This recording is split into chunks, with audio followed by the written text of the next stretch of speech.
En el Día del Indio, Día del Campesino, el gobierno revolucionario le rinde el mejor de todos los tributos al entregar a la nación entera una ley que pondrá fin para siempre a un injusto ordenamiento social que ha mantenido en la pobreza y en la iniquidad a los que labran una tierra siempre ajena.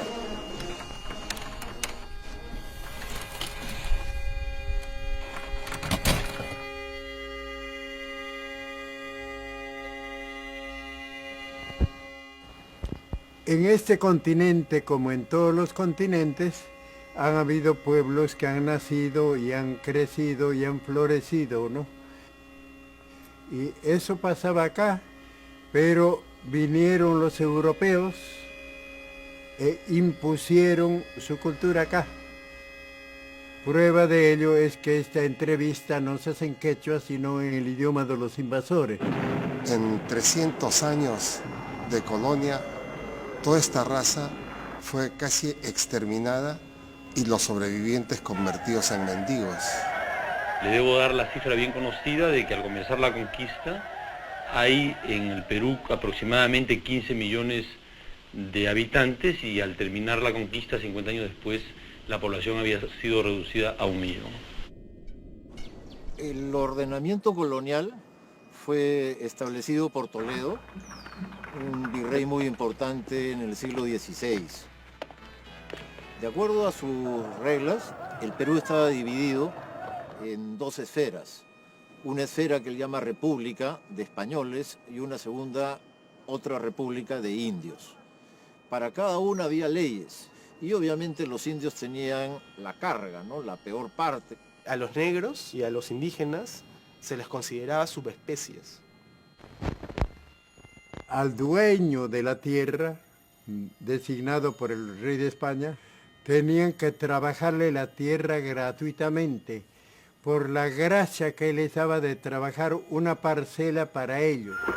¡Por el rey! ¡Por el rey! ¡Por el rey! Después en el Perú vino el 28 de julio, encabezado por los hijos de españoles nacidos acá. Fuimos libres e independientes, pero el sistema semifeudal continuaba. ¿Cómo se funda esa república? Sobre un punto de vista capitalino de poder central, sin mujeres, donde hay esclavitud, controlado por hombres racialmente blancos o criollos blancones. Entonces es un país fundado sobre una minoría que representaría, calculo, el 3% de las personas. Si tú ibas a la serranía o un pueblito chiquito en cualquier parte del Perú, ni siquiera sabían que eran independientes. Y se mantiene excluida la población del voto a través del veto a los analfabetos. Entonces un quechua o aymara por definición era analfabeto. La peor situación para los campesinos indígenas fue el siglo XIX, porque sin el control de la administración española, los criollos tomaron tierras de los campesinos. Lo que empieza a hacer los grandes hacendados es ir avanzando sobre las comunidades campesinas, las comunidades de indígenas, incorporándolas dentro de la hacienda. Amaya, papacito, amaya. Entonces lo que antes era tu tierra, como nadie no estaba inscrito en ningún registro, ahora era del hacendado, pero para poder usarla tú tenías que trabajar para él.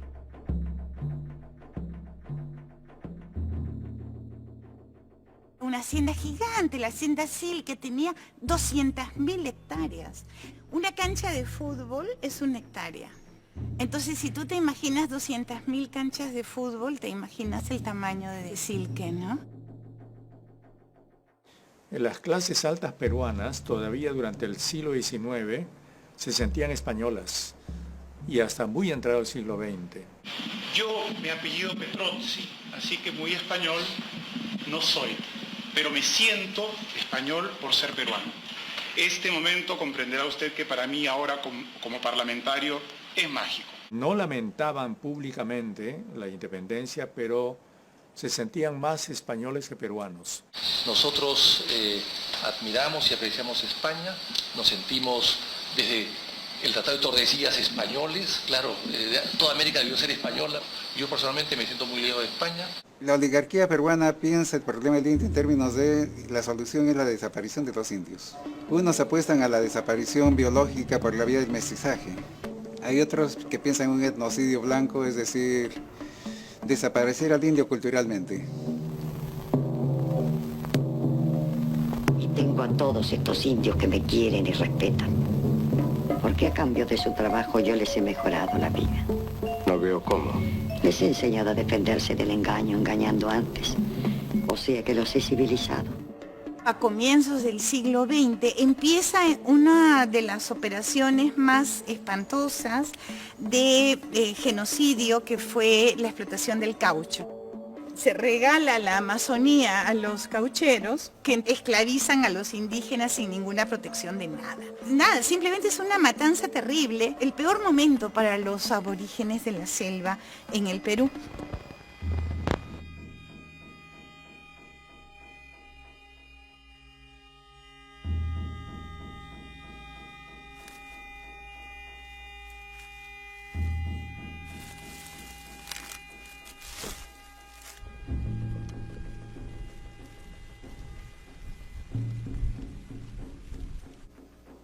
El régimen agrario era un régimen semiservil, en el sentido de que un hacendado no contrataba a sus peones a cambio de un salario, sino contrataba a sus peones dándoles a estos en posesión un pequeño fundo dentro de la hacienda, 1 hectárea, media hectárea, para que cultive productos para su propia alimentación. Y a cambio de ello, está obligado este peón y su familia a trabajar un número de días en forma gratuita en las tierras que dentro de la hacienda el señor había reservado para sí. ¡Vamos! ¡A levantarse! ¡Todo el mundo a trabajar! ¡Vamos a trabajar todos! ¡Vamos a Ragades! ¡Levántense! ¿Esta agua es para ellos? Sí, pero he llegado muy temprano. El contratista no quiere que tomen agua antes de la 1. Y entonces yo tenía sobre los 30 días de trabajo del mes, 18 días trabajar gratis para el hacendado, y 12 días para la tierra que me había prestado para alimentar mi familia. El trabajador era muy explotado, ¿no? Tenía que ir a ganarse el jornal desde las primeras horas de la mañana hasta las últimas horas de la tarde, ¿no? Tienen que cortar 2 surcos más para completar la tarea. No puede ser.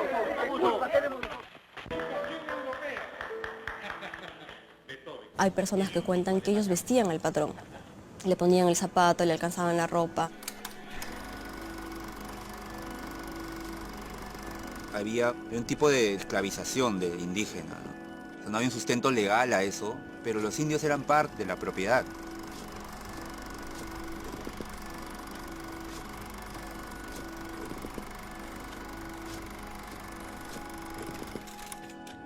I'm Walter Cronkite. We take you to one of the remote areas of the world, to the high Andes of Peru. Not far from this hacienda are many others, where the Indians with the same heritage are serfs, willing to bow down their heads in submission to the man who owns or rents them. Cuando ya nacías, ya pertenecías a la hacienda. El hacendado les daba mucho trago a la gente o a veces les pagaba con aguardiente a los campesinos, de manera que había una cultura bien fuerte del alcoholismo como forma de vida y como forma de explotación, ¿no? Lo que hacía el patrón era entregarles no dinero, sino un bono, digamos, para adquirir alimentos o productos en la tienda del patrón. Entonces el señor tenía sus tierras y su tienda. Aparece la figura del gamonal. Es un propietario de tierras que utiliza la propiedad de la tierra para controlar a los indígenas. Y vamos a terminar de una vez por todas con la tragadera de uvas durante la cosecha. Nombre: Juan Camargo. ¿Edad? 39 años. ¿Has cosechado antes? Sí. ¿Sabes silbar? Sí. A ver, silba. Pero al que deje de silbar... Juan, me lo despides enseguida.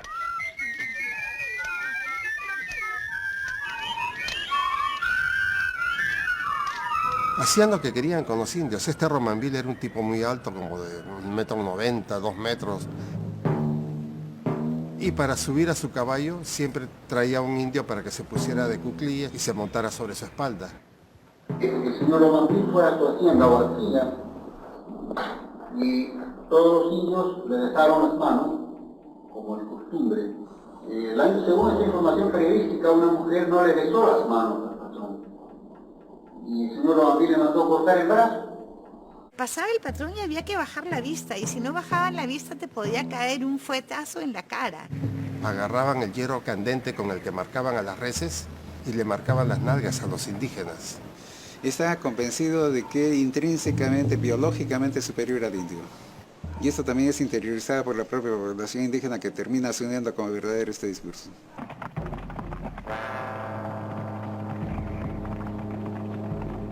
El hacendado decidía si se educaban o no. Los padres, haciendo modos posibles, educaban ocultamente nomás. La vida era triste en esta zona. En las haciendas pasaba que los hombres, por ejemplo, podían tener relaciones sexuales con las indias, con las indígenas allí, y sin que eso se viera ni siquiera como una violación. Yo tengo, por ejemplo, tías abuelas que han tenido hijos de su patrón. No podían hacer algún tipo de denuncia sobre los maltratos que recibían en la hacienda, porque ellos decían el hacendado, el patrón tenía comprado a las autoridades, o eran sus familiares, o eran sus amigos, o tenían una alianza.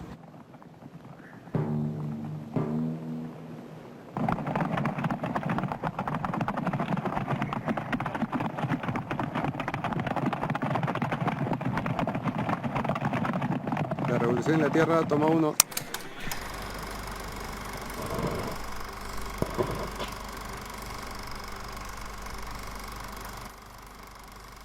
El cine adquiere su popularidad y se extiende de una manera muy rápida a comienzos del siglo XX porque el público lo que quería era ver lugares exóticos, remotos, lejanos. Entonces el Perú se convierte en un espacio que podía ser recorrido para encontrar lugares remotos, exóticos y sobre todo una geografía muy diversa, ¿no? El cine es un creador de imaginarios. Y eso lo vio muy claramente el cine de Estados Unidos, cuando construye su propia historia del país a través del western. Es una visión ideologizada, idealizada, ¿no es cierto? Pero es una visión. Cuando uno ve Luis Pardo, es el bandolero mítico.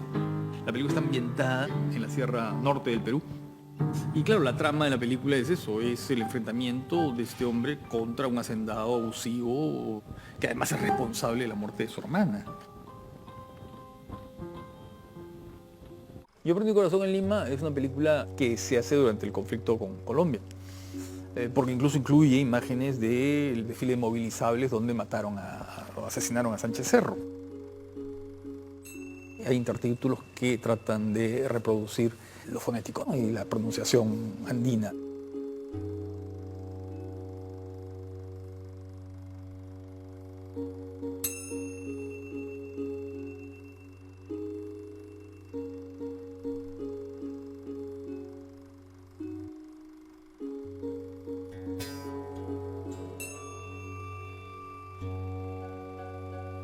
Se cree que los indios no tienen cultura, que son bárbaros, que tienen una inferioridad mental y expresiva notables al lado de los blancos europeos.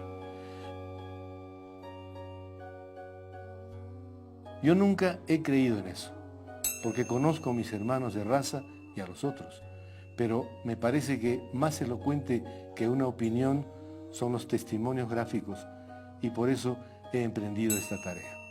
Me siento como representante de la raza. Ella habla en mis fotografías. Helas aquí. Chambi, porque era del lugar, porque era indígena, él mismo tenía acceso a ese tipo de mirada. Y entonces construyó todo un imaginario indígena que no existía en el Perú hasta entonces.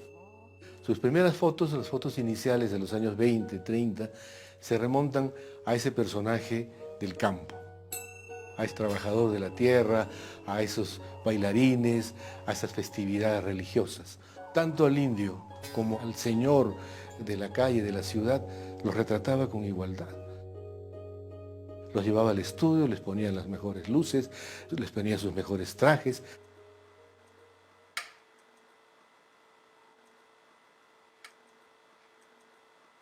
Los indígenas todavía eran esclavos en las grandes haciendas.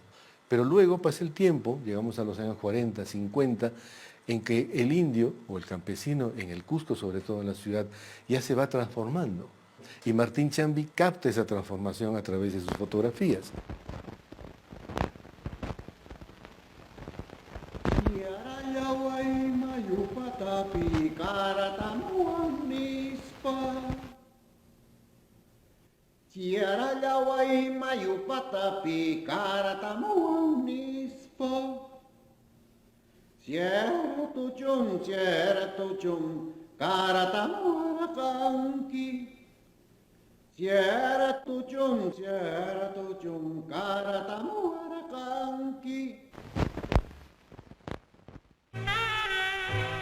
Manuel Escorza, escritor peruano, es el consagrado. Su redoble por Rancas le ha significado el reconocimiento y aplauso internacional. Cuando yo participé en la guerra campesina, en lo que hoy se conoce como la guerra campesina de 1960, y que entonces fueron acontecimientos casi anónimos en el Perú, estalló la última de estas grandes rebeliones indias que no figuran en la historia, que constituyen otros tantos capítulos de lo que yo llamo la guerra invisible. Una guerra que no consta en los libros de historia, pero que ha producido millones de muertos. La lucha por la tierra es lo fundamental y la oposición decisiva es así como se ven las cosas en ese momento, es entre el latifundio y el minifundio. Ese régimen tradicional de hacienda va a ser roto en los valles de la Convención Hilares por la introducción del cultivo del café. Les habían dejado a sus aparceros las zonas más pobres, que eran las zonas de ladera, que se convierten en las mejores cuando se introduce el cultivo del café. Cuando los hacendados se dan cuenta de eso, prohíben a los campesinos vender el café. Ellos quieren que el café se venda a través del hacendado. Eran como campesinos que estaban en ascenso a ser una pequeña clase media. Y estos arrendires van a protagonizar una rebelión contra los hacendados. Los indios no trabajan, se han puesto rebeldes. Efectivamente, la indiada se niega a trabajar. Las personas empiezan a organizarse, a protestar, a luchar contra el trabajo gratuito.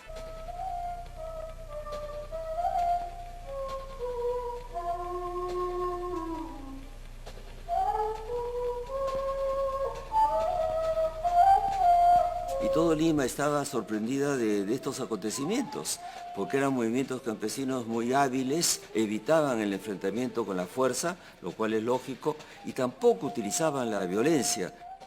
También empiezan a organizar las tomas de tierra, es decir, recuperar las tierras que sus abuelos decían, esa tierra fue nuestra, entonces la recuperaban, la tomaban para sí, la sembraban, y los hacendados desesperados corrían al Poder Judicial. Los acusan a ustedes de haber invadido tierras. No hemos invadido, recuperación de tierra. ¿Cuántas tierras han recuperado? Unos 20 hectáreas nomás. ¿En eso puede subsistir la comunidad? No subsisten. ¿Cuánto necesitarían para alimentar a toda la gente de la comunidad? Unos 200 hectáreas más. Y dígame, señor Villavicencio, ¿por qué no aguardan a la reforma agraria para resolver el problema? No podemos esperar. Varios diputados precedentes nos engañan. No estamos asegurados. El tema de reforma agraria se está discutiendo desde el 50. En el 55, con el propio Prado, que era parte de la llamada oligarquía, dueño de bancos y tal, se forma una comisión de reforma agraria, la Comisión Beltrán, que recomienda hacer una reforma agraria, incluso recomienda que no hayan tierras privadas de más de 200 hectáreas, ¿no? Hoy en día hay de 85.000. Vea, respecto a los hacendados hay que hacer un distingo entre los hacendados de avanzada y los retrógrados. Los primeros quieren una auténtica reforma agraria, los segundos no quieren reforma agraria, persisten en un feudalismo agrario en el departamento y en el Perú. Nosotros hemos tenido que rebelarnos, ¿no? Aquel año, de noche nomás se hacían las reuniones. ¿Por qué? Porque si el hacendado se enteraba, en todo caso ya pues era terriblemente, ¿no? Sancionado, votado, no sé, en fin, hasta muertes había, pues, ¿no? habían ido un policía y el hacendado a capturar al secretario general del sindicato. No lo encontraron a él, encontraron a un niño. Entonces le preguntaron al niño, ¿dónde está tu papá? Y el otro dijo, no sé. ¿Cómo que no sabes? El hacendado le pidió el arma al guardia y con el arma del guardia le amenazó al niño. Le digo, si no hablas dónde está tu papá, te mato. Entonces el chiquito se puso a llorar, entonces le metió un tiro, lo hirió al niño, ¿no? Nos dirigimos a la hacienda esa, pero antes había que pasar por un puesto en la Guardia Civil, ¿no? Entonces yo me acerqué y le dije, señor, deseamos hablar con usted. Pase, me dijo, me hizo sentar. Y le dije, ¿sabe que en la hacienda Cayara ha sucedido esto? Y como ese hacendado anda armado, venimos a llevarnos las armas de acá. Mientras le decía eso, sacaba el revólver y lo amenazaba. Pero yo no sabía que estaba hablando con el guardia que le había dado el arma al hacendado. Levante las manos, le dije, venimos a llevarnos acá. En vez de levantar la mano, me metió la mano al bolsillo, era para disparar. Y dijo, dispara. Y de adentro comenzaron a salir tiros. Yo disparé antes, él alcanzó a sacar el arma, alcanzó a disparar, pero ya yo un segundo antes disparé y por eso la bala fue al techo. Pero un compañero mío se puso nervioso y disparó y mató a 2 guardias, ¿no? Ahora, en el proceso judicial dije que yo había matado a los 3, pero no es así, pues. Hugo Blanco era hijo de una familia de Paruro, hablaba bastante bien quechua, su madre tenía unas tierras, su padre era abogado, no era un campesino, ¿no? Había estudiado en la universidad. Se politiza, se hace trotskista. Los trotskistas quieren hacer la revolución desde las ciudades y desde la fábrica. Se va al Valle de la Convención, se fusiona con los sindicatos campesinos que están funcionando y en cierto momento de la lucha toman las tierras. No vamos a pedir prestado, vamos a expropiar. ¿Expropiar? Sí, expropiar la plata en un banco.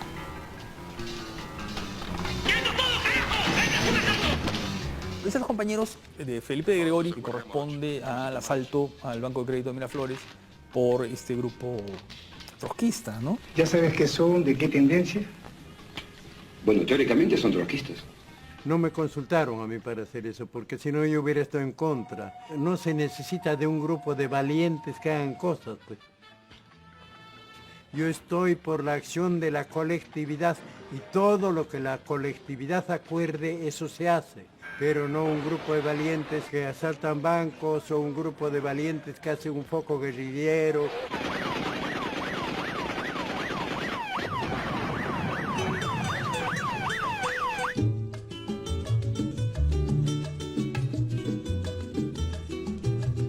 Pensar que este tiempo, los años 60, es el tiempo también de toda una temática revolucionaria en América Latina. En Cuba pues hubo una revolución, ¿no?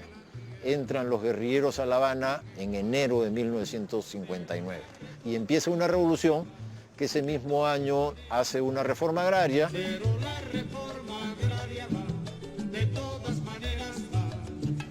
Esto va a generar una profunda influencia en toda América Latina y en el caso particular del Perú habrá 2 grupos guerrilleros que se inspiran en Cuba. Un movimiento de izquierda revolucionaria liderado por Luis de la Puente Uceda. Y en segundo lugar el Ejército de Liberación Nacional, que fue dirigido por Héctor Béjar. El ejemplo cubano era mostrado a los estudiantes peruanos. Justamente en el momento en que Hugo Blanco estaba en la convención, el campesinado se estaba moviendo aquí y eso entró como un fósforo que empezó a encender todo el ambiente social que ya había en ese momento en el Perú.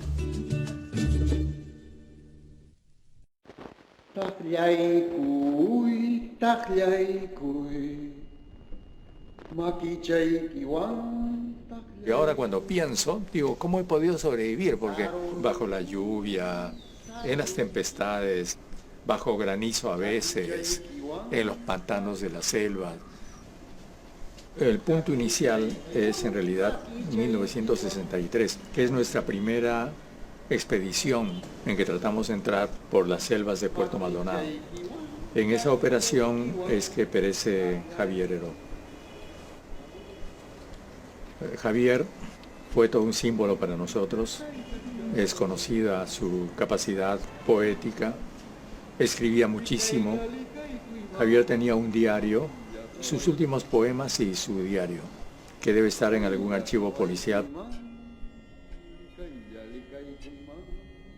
¿Por qué pierde la guerrilla? Porque nosotros mismos no conocíamos el país. En primer lugar, nosotros pretendíamos ser iguales a los campesinos, pero los campesinos no nos veían como iguales. Los campesinos nos veían no como patrones, pero sí como gente superior.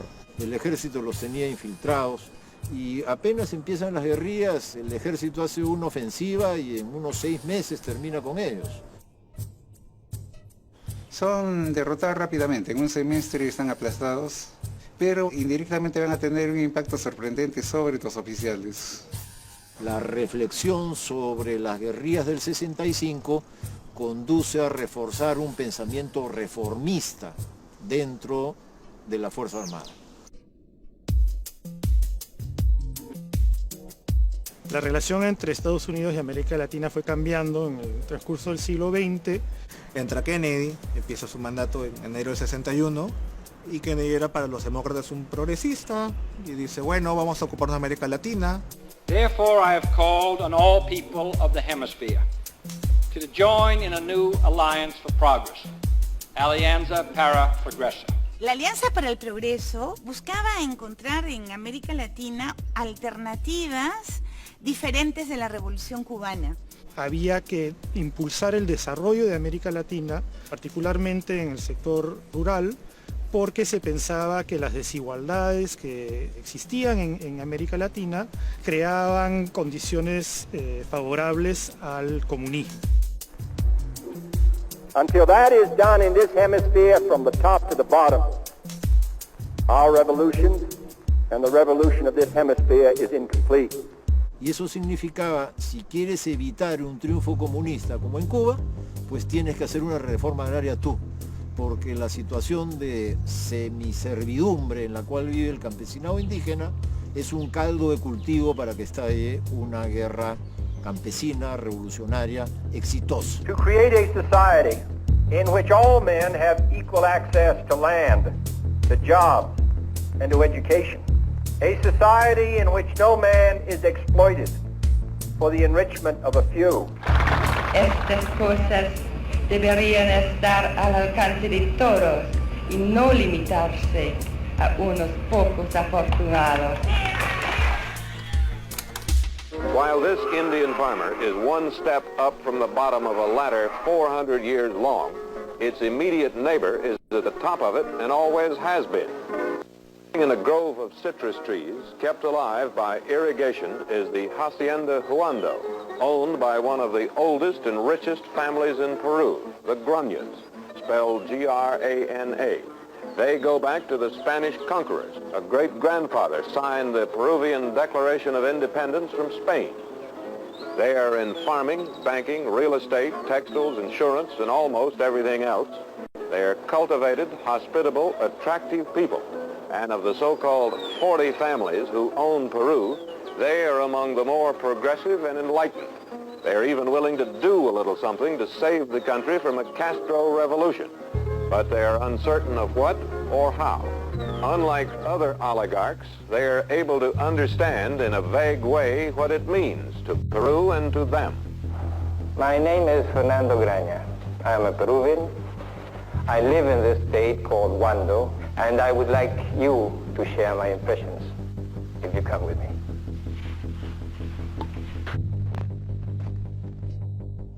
Estamos en lo que fue la Hacienda Huando, una de las empresas hacendarias emblemáticas en el siglo pasado. La Hacienda Huando es del año 1820. Ahí empieza Huando.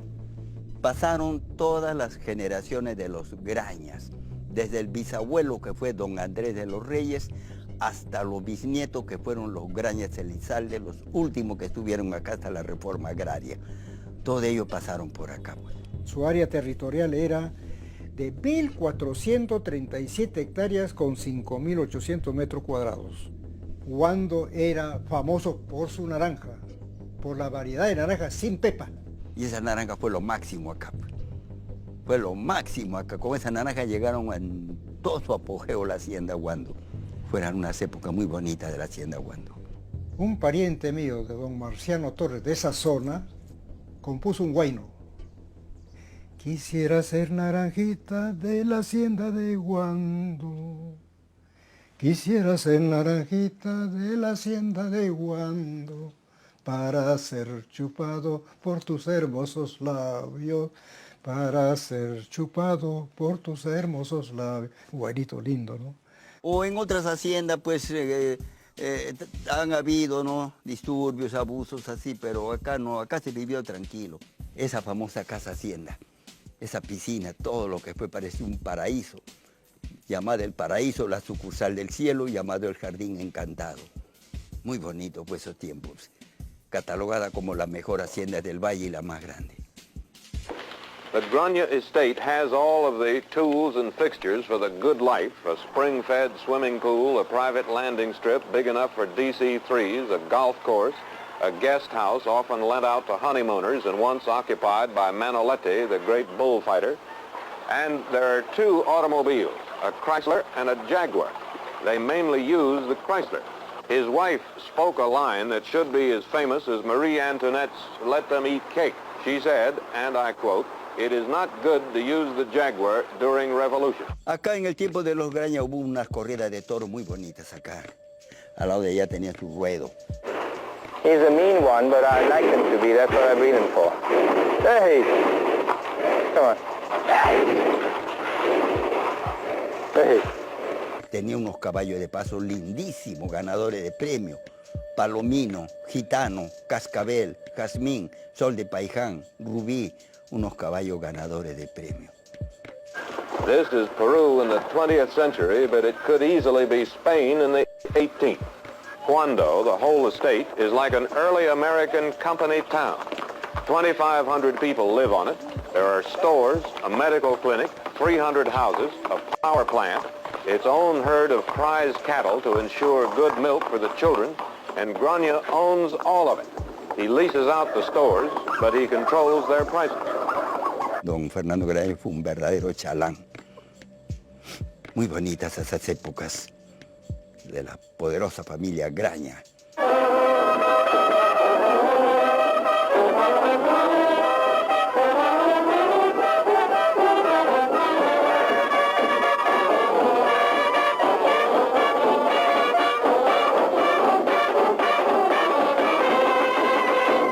The upper classes in Latin America in general, not only Peru, have been fulfilling completely their duties. Let's admit it flatly. They have not done all what should have been done. But, and this is a very important but, nowadays there is a feeling in everybody, in all the upper classes, that you can say that the great majority, 90% of them, are absolutely conscious that something has to be done and done quick.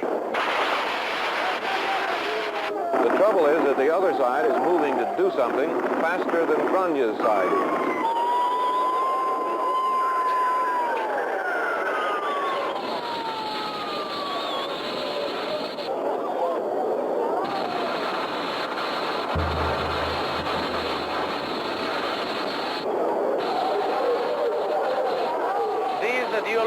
Is the reason for us to fight here in Peru.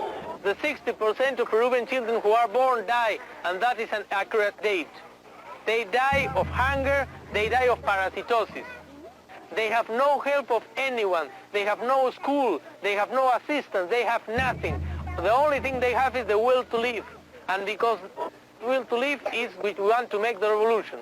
We have tried through 100 years to achieve this without bloodshed. It is now too late. We don't believe that President Kennedy means anything new in the policy of the United States of America.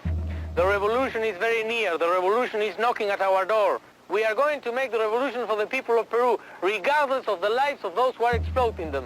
Les decían, si no hacen una reforma agraria se va a venir una revolución, los van a colgar de los postes eléctricos a los hacendados y va a haber una revolución. There is an honest desire to improve those conditions, and that those who have to do it are precisely the ruling classes.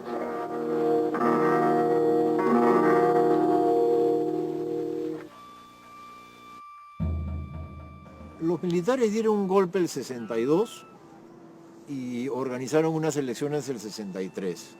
La idea de los militares en ese momento era que se produzca un ciclo reformista, modernizador en el Perú, en democracia. Todos los candidatos, incluyendo los de la derecha, prometen reforma agraria. Los militares confían en que Belaúnde lo hará. Hicieron lo posible para que gane y ganó. Pero Belaúnde no tuvo un gobierno fácil. Todo lo contrario, Belaúnde tuvo un parlamento en contra suya. El que había quedado segundo en la elección había sido el APRA, y el APRA se une con la Unión Nacional Odrista. Bloquean todas las reformas de Belaúnde. Y en ese sentido la reforma agraria de Belaúnde, que se promulga el año 1964, pues decepcionó a todo el mundo y finalmente pasa por una reforma agraria sin mayor trascendencia. En esto de la reforma nadie sabe nada. Todo lo hacen mal, hasta lo bueno. O sea, hay la concepción de que la sierra está sobrepoblada, y eso es uno de los problemas, por eso se ha roto esta como relación entre hombre y tierra, y entonces lo que hay que hacer es colonizar la selva. No tienes idea de cómo es la selva. Yo tampoco la tenía. Lo que hemos visto en películas parece una caricatura, y cuando llegué aquí, lo primero que se me ocurrió fue que hacer agricultura en el monte es imposible. Pero después me han explicado cómo se hace, y lo he visto, y no parece tan difícil. En todo caso, no parece imposible. Esta región es sana. Parece que el paludismo lo desterraron hace tiempo, y en ese sentido no tienes por qué preocuparte. Creo que no tienes por qué preocuparte en ningún sentido, ya que las cosas de lejos se ven mucho peor de lo que son. Cualquier cosa que te diga es poco para que te formes una idea. Al avanzar por la carretera o por una trocha, parece que tuvieras a cada lado una muralla verde. Una película como La Muralla Verde está hablando muy claramente de esa experiencia, ¿no? Está hablando de la experiencia del estar ahí y el tener que trabajar en las condiciones más duras, ¿no? Y tratar de sobrevivir en esas condiciones y de negociar con las autoridades, ¿no? Porque durante toda la película el personaje, que está encarnado por Julio Alemán, está tratando de conseguir títulos y haciendo trámites, ¿no es cierto?, ante diferentes organismos del Estado. Vengo a pedirle que me dé informes sobre la colonización de Tingo María. ¿Es usted periodista? No, estoy interesado en irme a vivir a la selva como colono. Tome asiento. Tenga esta copia de la reglamentación de tierras de montaña. Léala y después haga un viaje pingo. Y lo que muestra la película es la impotencia de este personaje, porque no consigue nada, tiene que estar enfrentado a una burocracia que es absolutamente indolente. Una película muy autobiográfica, porque Armando con su familia se habían ido de colonos a Tingo María. Y era basada en su experiencia, aunque con algunos añadidos de ficción que no habían sucedido en realidad. ¿Y qué? Este país no lo entiende nadie. Ya estás con el país otra vez. Y Robles Godoy sí es la entrada de la modernidad en el cine, porque Robles Godoy se propone hacer un cine de autor, que era un poco, digamos, la palabra de orden de esos años. Él llega con esa convicción, que tiene un mundo personal y que tiene un estilo personal. Y ahí viene esa modernidad que comienza a incorporarse en el cine peruano desde el punto de vista del estilo, pero también respecto a los espacios y a los lugares que muestra. Por ejemplo, Residencial San Felipe, que es esta construcción hecha por Belaúnde en el primer gobierno, que es un poco el símbolo de la modernidad en ese momento, o el aeropuerto internacional Jorge Chávez.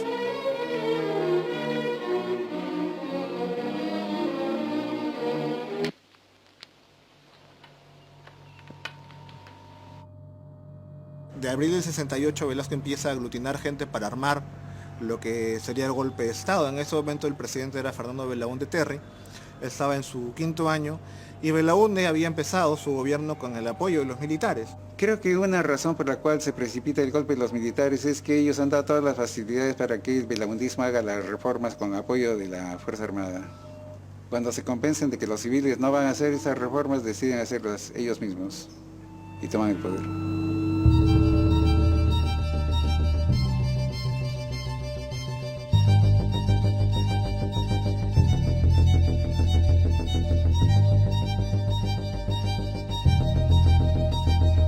Según el propio testimonio de Belaúnde, él se acuesta temprano, seguramente con su pijama, y alrededor de las 2 de la mañana es su hija quien lo alerta de que escucha tanques. Yo estaba en mi casa, descansando, y llaman por teléfono, a esa hora, 2 de la mañana, siempre que me llaman ese general Velasco que se está llamando.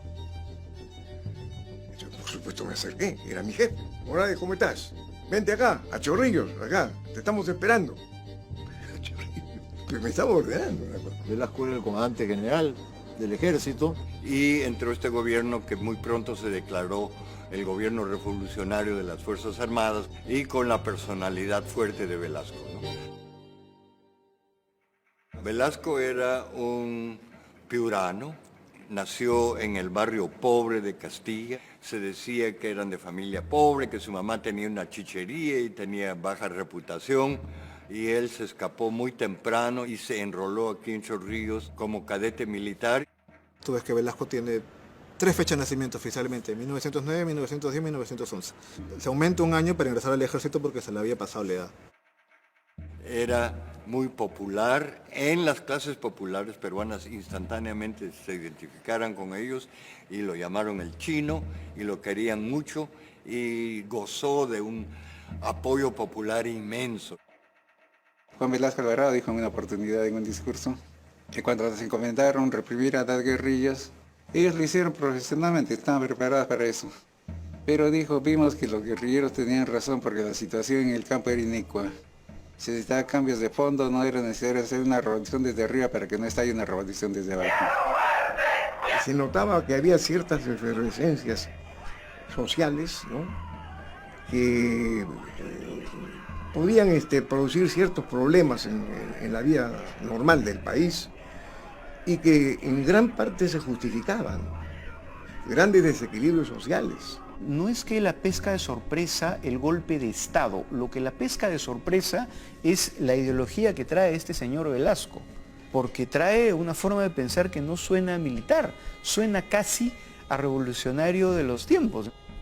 Eso desconcierta, en verdad. Desde el Salón Pizarro de Palacio de Gobierno, transmite Radio Nacional del Perú. Señoras y señores, el mensaje a la nación del señor Presidente de la República, General de División Juan Velasco Alvarado. Velasco da golpe con 5 generales más, el del quinto. Y van a discutir, bueno, ¿y ahora qué vamos a hacer? Entonces Velasco sacó su proyecto de ley, ¿no? Bueno, con esto vamos a expropiar la Brea y Pariña, vamos a expropiar esto, lo otro. Y todos se le van en contra. Incluso la gente con la que él había dado el golpe. Él estaba solo en ese Consejo de Ministros. Tú ves exacta. Y dice, ¿este pata cómo va a hacer esto? Logra maniobrar para que la propuesta más radical gane. 6 días después del golpe, el 9 de octubre, los militares toman el complejo petrolero de Talara, la ciudad de Talara, que estaba en manos de la International.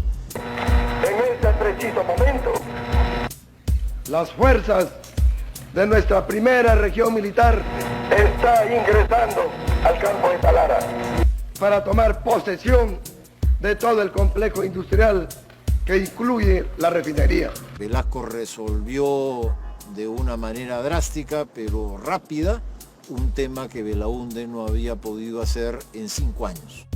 La Standard Oil de New Jersey explota el petróleo peruano sin pagar impuestos desde 1922.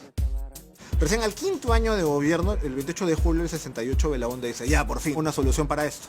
Y bueno, luego uno de las personas que negocia la solución entre la empresa petrolera y el Estado, denuncia que se habían robado una página del contrato. Eso culmina en el denominado escándalo de la página 11, la pérdida de la página 11, que era la que tenía los precios que se habían concertado para la venta de crudo. Para hacer la historia corta, tenían un serio problema ahí que no tenían cómo resolver durante, al menos desde los años 20. Hace más de 50 años que, como una dolorosa herida, el problema de la Brea y Pariñas ha constituido para la República un capítulo de oprobio y de vergüenza. El 9 de octubre, el general Juan Velasco Alvarado lo declara Día de la Dignidad Nacional.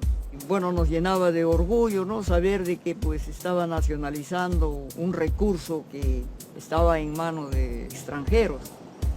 Este hecho iba a marcar el contraste entre el gobierno democrático, reformista pero democrático, de Belaúnde y el gobierno también reformista pero revolucionario, radical, de Velasco. La revolución está en marcha. ¡Viva el Perú, señores!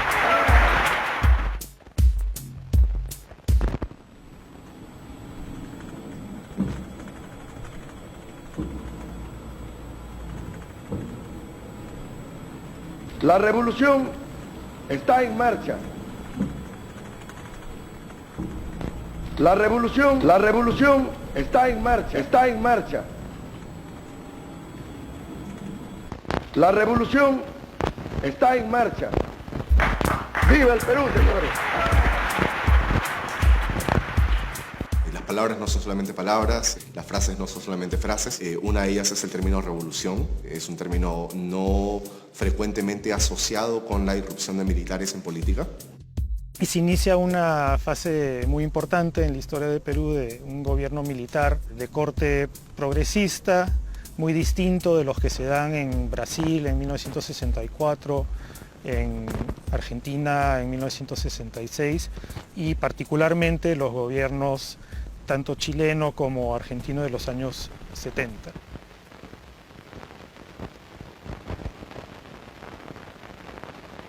Y Velasco no mató a nadie, por lo menos con su voluntad, y no mandó ejecutar a nadie, no tenía cárceles llenas de presos y todo demás. Cuando yo ingresé al colegio justo comenzamos la reforma educativa.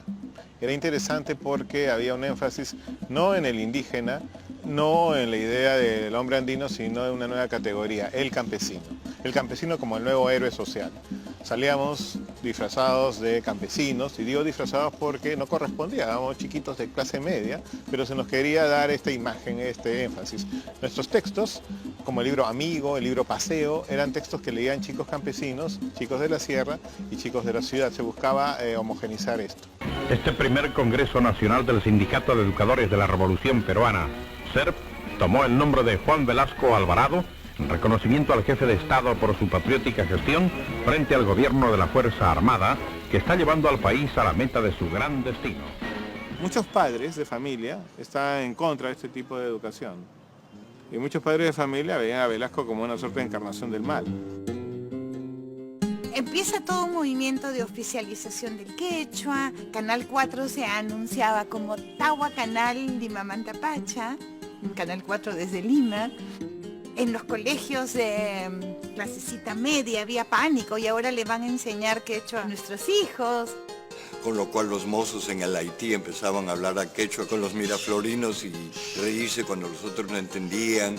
Los muchachos de izquierda se ponían ponchos y tocaban flautas. Se tocaba marinera en el aeropuerto. Se prohibió al Papá Noel. Tuvimos que sustituirlo con un niño Manué. Entonces hubo toda esa era de mezcla, como digo, de nacionalismo y socialismo, media chicha, media no funcional, que era opuesta por los industriales y los comerciantes y los banqueros. A ver, ¿qué me pregunta ahora? La Agencia Peruana de Noticias entrevista al presidente de la República, general Juan Velasco Alvarado. Velasco mismo era un criollo, ¿eh? Velasco no era un vernacular, digamos, ¿no? No hablaba quechua, no le gustaba la música andina. Era un criollo, era alguien nacido en Piura, se sentía popular pero costeño, la música que le gustaba pues era la criolla, su ideal era el hombre de pueblo de la costa, ¿no? Fumaba cigarrillos chalanes, sin exagerar tampoco, ¿no? Dado este perfil que era no solo de la mayoría de los generales revolucionarios, sí hubo una cierta apertura hacia los temas indígenas.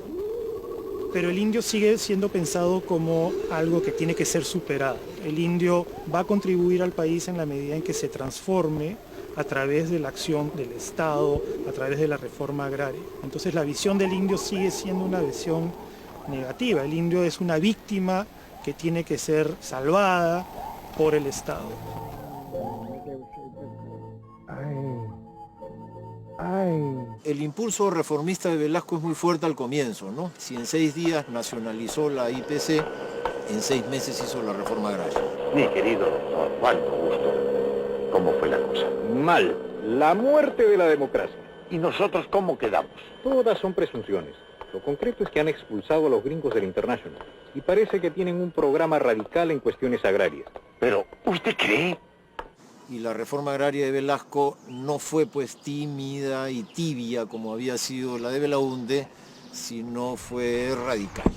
A partir de este venturoso 24 de junio, el campesino del Perú será en verdad un ciudadano libre, a quien la patria al fin le reconoce el derecho a los frutos de la tierra que trabaja. Campesino, el patrón ya no comerá más tu pobreza. Yo era universitario en la época y nosotros creíamos que para hacer una reforma agraria en el Perú se iba a requerir un baño de sangre.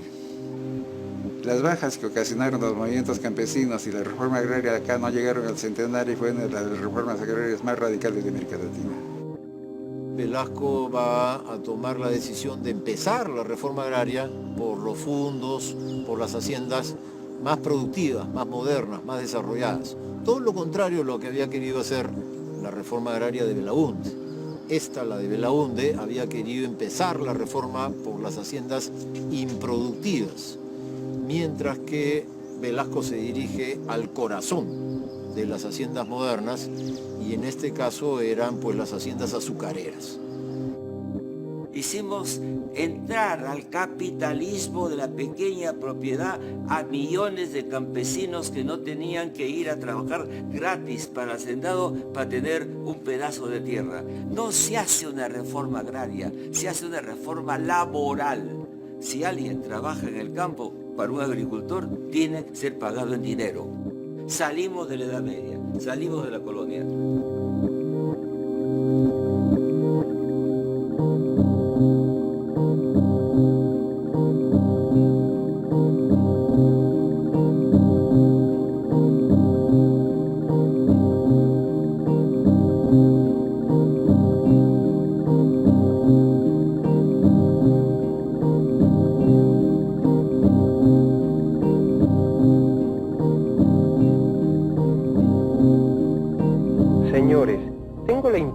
Que el huracán es solo sobre el azúcar y el algodón. Yo dudo que llegue hasta nosotros. No seamos ingenuos, señores. La afectación de vuestros fundos es solamente cuestión de tiempo. Hubo gente, los hacendados, que perdieron su tierra, y era una tierra inmerecidamente ganada. Yo creo que ninguna persona tiene derecho a tener tanto en este planeta. Tienes muchos testimonios de hacendados sacados en burros, amarrados. Ese es el máximo nivel de violencia que ejercen, ¿no? Es casi sorprendente, es casi una violencia contenida. Siempre fueron indios, siempre serán indios. A lo mejor hay tiempo. ¿Por qué no empezamos a embalar las cosas? Nosotros no queremos salvar las cosas. Nosotros queremos que todo quede como antes, como siempre, ¿entiendes? Los hacendados de noche se llevaron sus cosas en camiones, así, para que no le entreguen a reforma agraria todos sus bienes. La gran respuesta que ellos esperaban encontrar no existió. Esos hacendados del norte eran quizá mucho más débiles de lo que ellos pensaban.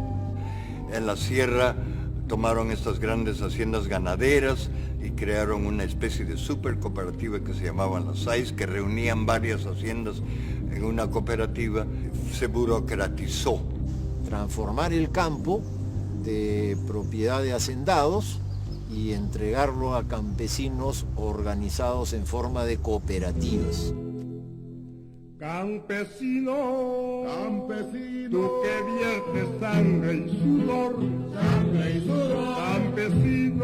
campesino, por tu esfuerzo trabajador, campesinos y obreros en comunión, es la hora de liberación, derrotaremos la oligarquía, el pueblo quiere revolución.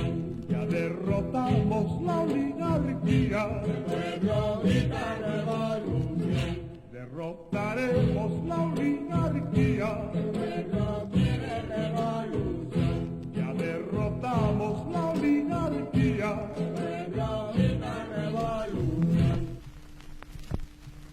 Los 12 o 15 señores que antiguamente eran los caciques, los dueños de esos grandes complejos. Esos 15 ya no son 15. En Punta del Este se reafirmó que debería hacerse en los países subdesarrollados la reforma agraria. Nosotros en el Perú esta revolución está en plena ejecución con la reforma agraria. Está en plena ejecución.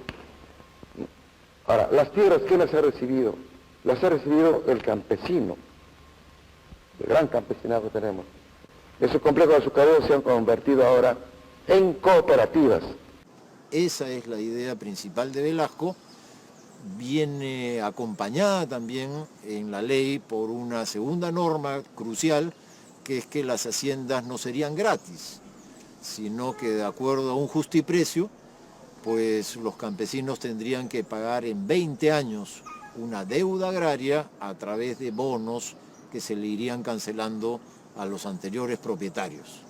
La idea de la cooperativa es que se produce en común y las ganancias se reparten entre los socios.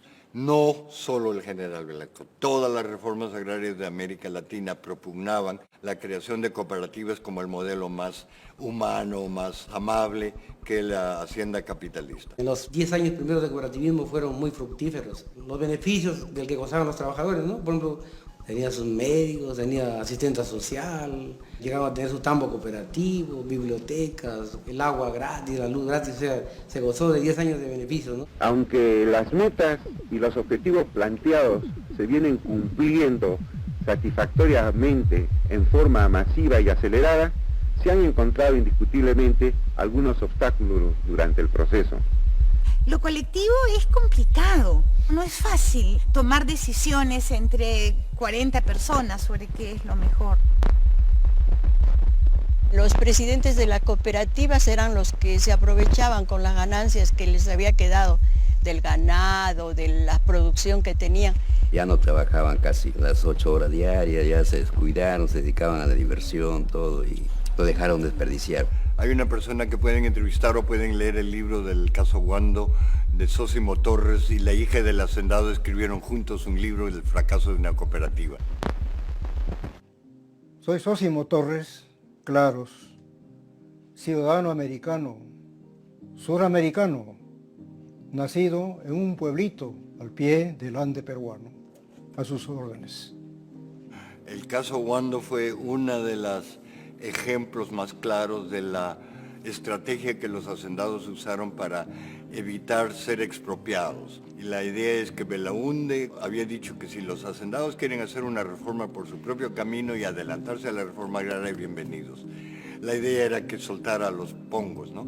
Entonces los hacendados, leyendo esto, decidieron repartirlo entre los herederos y venderle una pequeña parte a algunos de los obreros, y entonces la hacienda se reducía al mínimo inafectable y ya podía escaparse de la expropiación.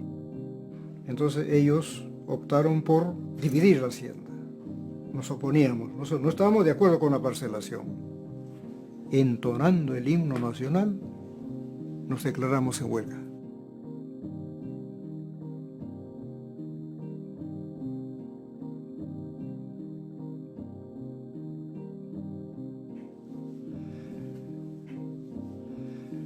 En la era del general Juan Velasco Alvarado, las puertas del Palacio de Gobierno estaban abiertas. Yo por eso que llegué a ese que le dicen el Salón Dorado y presencié de cerca al juramento que le hacían al ministro Valdés Angulo. Ahí es donde yo, hermano, le pegué un grito. ¡Mi general! ¡Mi general! Señor presidente, para los trabajadores es muy difícil llegar a usted. Tengo el problema. Soy de Wando. Me hizo seña, ¿no? Para que vaya por las escaleras para allá. Estaba el cordón de PIB, en esa época estaba el PIB. El cordón de PIB, ¿no? Entonces el general los apartó así. Lo apartó. Y me dijo, y se expresó así. Oye viejo, ¿tú quieres hablar conmigo? Grandioso, carajo. ¿Ya? Sí, mi general, el caso bueno. Sí, lo estamos viendo. No te preocupes, todo va a salir bien. Eso es el general Velasco, carajo. Así es el general Velasco.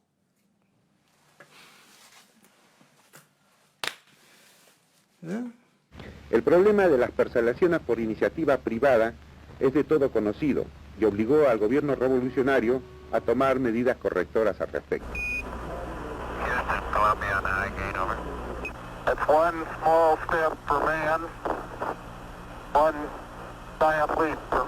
Al final el Consejo de Ministros dio marcha atrás y declaró todas esas parcelaciones por iniciativa de los hacendados ilegal.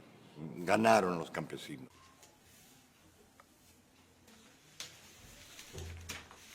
El 27 de julio del 74, que fue el día de la expropiación de los diarios, fui a ver Pat Garrett y Billy the Kid al cine Orrantia y pasaron un noticiario sobre Wando. O sea, se dividió el cine. La mitad del cine aplaudía y la otra mitad pifiaba, pateaba. Era una guerra civil, oye. Entonces, ahí no teniendo nada más que hacer Lograña, tuvieron que dejar sus tierras. Aunque hubo unos pequeños disturbios, ¿no? Por eso Velasco le mandó a la Fuerza Armada para que ponga orden. Todo se arregló y tuvieron que irse en paz. Se fueron los Grañas. Se fueron los Grañas.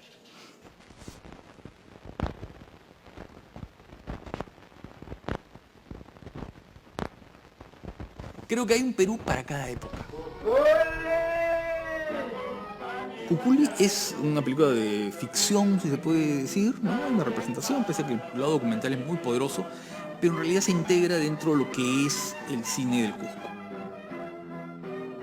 Es la primera vez que comienza a mostrarse el comportamiento cotidiano, las fiestas, las celebraciones, los ritos, el paisaje. Este personaje andino no era una presencia secundaria, no una presencia folclórica o pasajera, no, era la protagonista.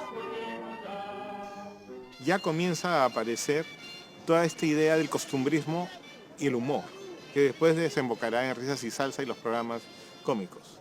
Tulio Loza era un muchacho que había migrado de Bancay a Lima y estaba estudiando en San Marcos. Y lo convocan para un programa radial llamado Loquibambia, donde querían que haga de un cholo, la palabra cholo, con todos los términos despectivos que significaba, que fuera ingenuo en la ciudad. Pero Tulio dice, ¿por qué tengo que ser yo un cholo ingenuo? Quiero ser un cholo vivo, un cholo que, entre comillas, le hace cholito a los limeños. Y ahí comienza a generar su personaje que también se vuelve un héroe cultural. Nombre. Nemesio Chopaca. De tu madre. ¿Y de la tuya? La variedad racial se la dejaron a los programas cómicos. Y como que lo dramático se le dejó a un imaginario más clase media. Los actores mismos sabían, si yo soy cholo, podré ser quizá un famoso actor cómico, pero nunca un galán de telenovela.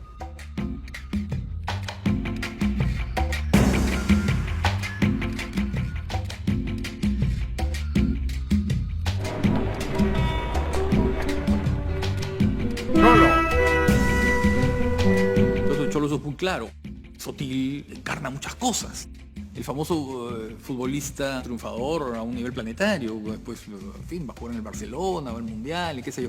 Se convierte un poco en la encarnación del provinciano triunfador. Pero fue una película importante porque, claro, era un poco sintonizar con un público que vivía con esta fantasía, ¿no es cierto? La fantasía de esta reivindicatoria de un provinciano que podía ser exitoso a nivel internacional. En Venecia, para tomar un taxi, tuve que sentarme a orillas del mar.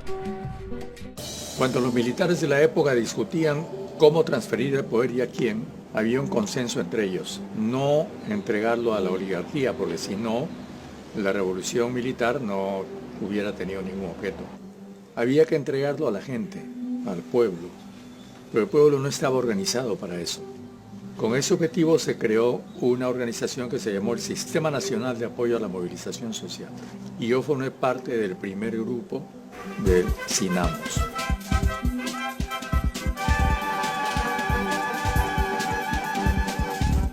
En general las reformas vienen asociadas incluso en la Unión Soviética y en Cuba con una transformación del cine, de la literatura, de la poesía, del teatro, estatalmente empujada. Convoca a intelectuales de varias vertientes ideológicas, porque él señala que la historia del Perú que se había contado en ese momento era una historia que desestimaba el valor del pueblo dentro de la independencia del Perú, ¿no? Sinamos buscó temas andinos para caracterizar algunos aspectos de la revolución. Tupac Amaru ni lo estudiaban, creo, o sea, reaparece en los 70 con Velasco, porque lo toman, se dan cuenta que, ajá, acá tenemos al peruano que tenemos que vender como el peruano fundacional.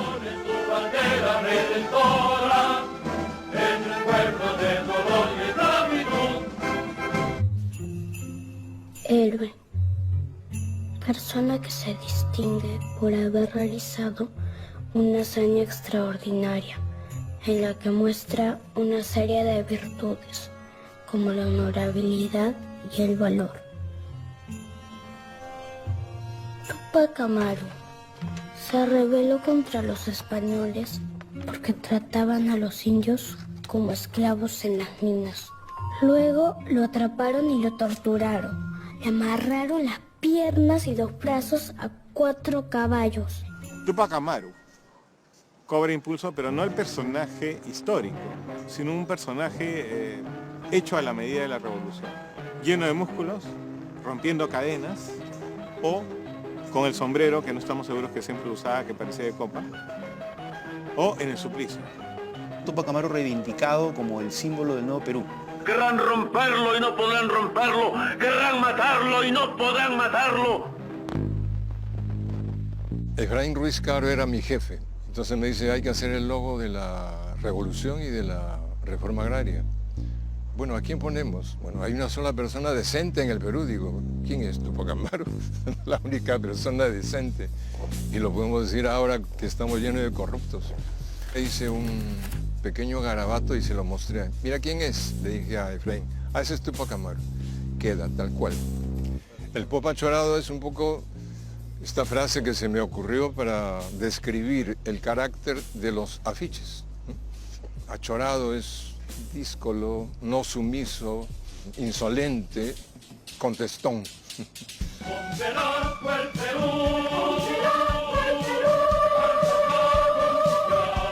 La imagen de Velasco comienza también a cobrar fuerza en la idea de este tipo de discurso enérgico y revolucionario, criticando a un pasado malo y definiendo un presente que va a depender de todos nosotros.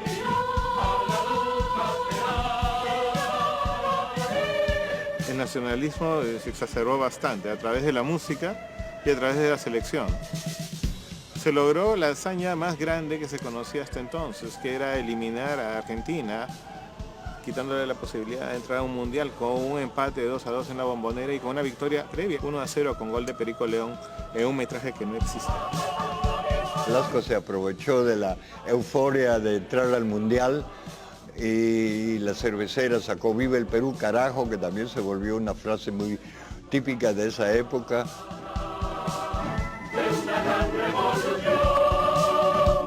Es interesante también cómo Velasco se reúne con el equipo y le dice, no quiero más victorias morales.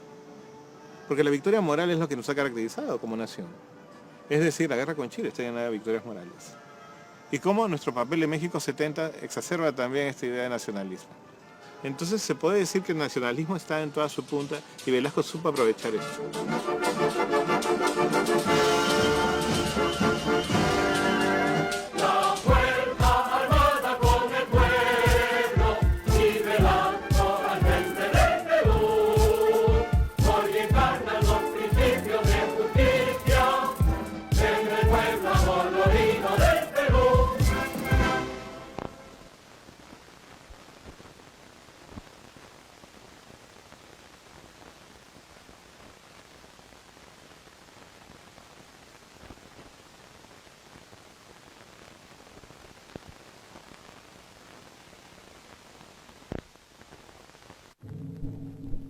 Espejismo ya es posterior a la ley de reforma agraria, una familia hacendados, una familia muy claramente en decadencia, donde hay relaciones y tensiones entre ellos, incluso relaciones eróticas.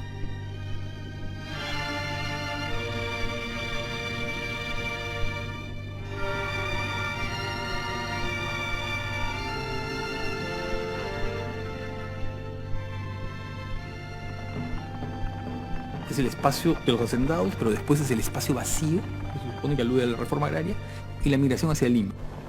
¡Adiós, Ica! ¡Cállate, cojudo, y ven a ayudar!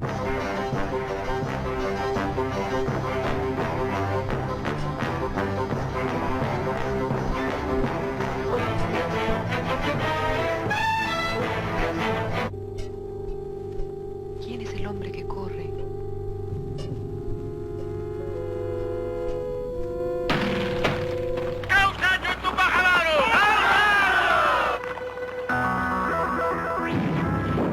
Pero también las películas más importantes son las de Federico García, sin duda, tanto en sus cortometrajes como en los largos. Me considero un revolucionario, aunque lamentablemente debido a los años tal vez ya no puedo hacer lo que antes pude hacer, pero nunca dejé de ser un revolucionario. Siempre con el propósito de que apoyar algo para que esa gran transformación se materializara. Es el propósito esencial de nuestro trabajo, que hasta ahora continúa.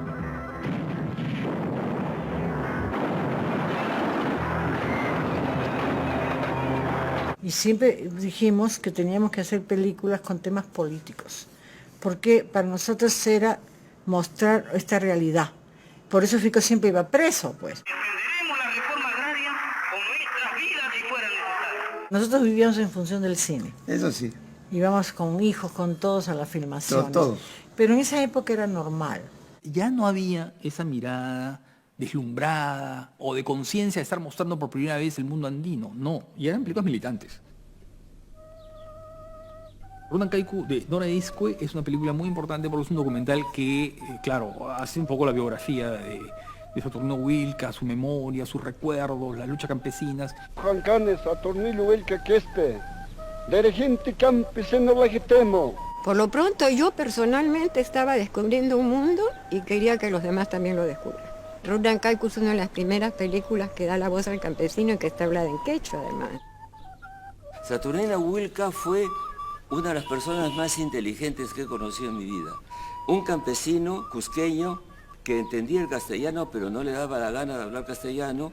Él cuenta que había ido como delegado de una comunidad al Cusco y escuchó decir a un blanco, si supieran que ellos podrían detener las haciendas no trabajando gratis para la hacienda a cambio de tierras, se venían abajo las haciendas, pero son muy brutos. Y él escuchó eso y se fue. Regresó a la comunidad y le dijo hay que montar un sindicato. Saturnino Huilca. Este hombre hablaba muy bien. Dijo que los abusos eran nomás porque no había unión entre los comuneros y ofreció traernos. ¿Y qué podemos hacer? Hay que hacer un escarmiento, señores. Hacíamos una vida limeña, íbamos incluso al cine y entonces cuando lo llevaba a una cobollada me decía estos indios no saben defenderse. Perdían siempre los indios, decía no, nosotros hacemos huelga y ganamos.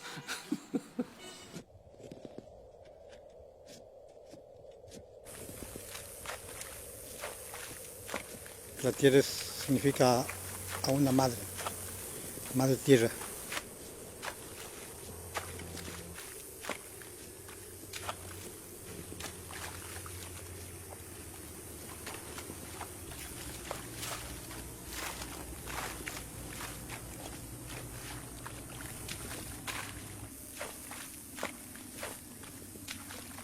Una canción.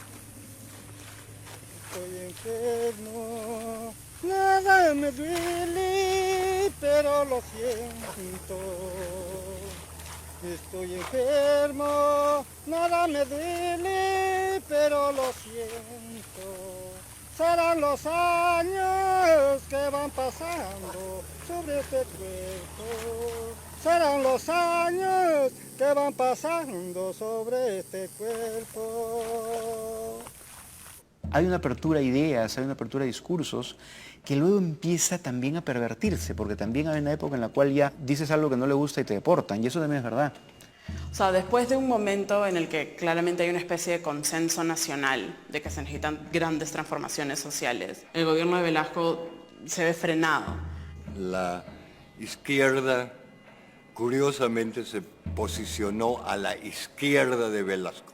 Pensaban de que destruyendo la reforma agraria de Velasco, ellos podían hacer la verdadera revolución socialista. Entonces se dedicaron a contravenir, y a destruir y a socavar la reforma agraria de Velasco. ¿Qué importa que algunos señoritos intelectuales discutan en los cafés si el Perú vive o no vive una revolución? Se ocurre deportaciones de periodistas de izquierda, además, que para un sector de izquierda es visto como una derechización de Velasco. Bueno, es que Velasco era bien autoritario. O sea, Velasco era democrático en lo social, pero en lo político era un gobierno bastante duro, autoritario, si tú quieres abusivo con todo aquel que estaba en contra, ¿no? Este tipo de forma de hacer política, pues acabó generando rechazo. Dicho sea de paso, se enfermó. La enfermedad también es un factor crucial. Velasco sufrió un embolismo y le tuvieron que amputar la pierna, y después de ese embolismo era un hombre muy debilitado, tanto física como mentalmente. Su casa tiene escaleras y pierde una pierna. Tienen que ponerle un ascensor a su casa, que además el ascensor de Pedro Beltrán. Tienen que bajarle el cuarto en Palacio de Gobierno al primer piso, porque no tiene cómo moverse. Eso le genera un problema emocional muy fuerte, porque era una persona que estaba muy segura de su físico, además muy orgulloso de su físico, ¿no? Él decía que todavía podía darse saltos mortales y tenía 60 años y de repente pierde una pierna. Luego tiene problemas neurológicos y va degenerando. Después había días que ya no podía asistir por razones de salud precisamente a Palacio. Entonces ya se sentía una especie de vacío pues ahí del jefe que no está presente. Hay gente que se puede morir y eso lo lleva a tomar medidas muy drásticas. El peor error que se cometió en la revolución militar fue la toma de los diarios, en general los medios de comunicación. Ese autoritarismo es el que finalmente lleva al aislamiento al general Velasco, porque como es obvio, hay épocas de bonanza económica, época de crisis, y cuando le llegó la crisis económica, pues no tuvo armas políticas para sobrepasarla. La primera recesión lo tumbó.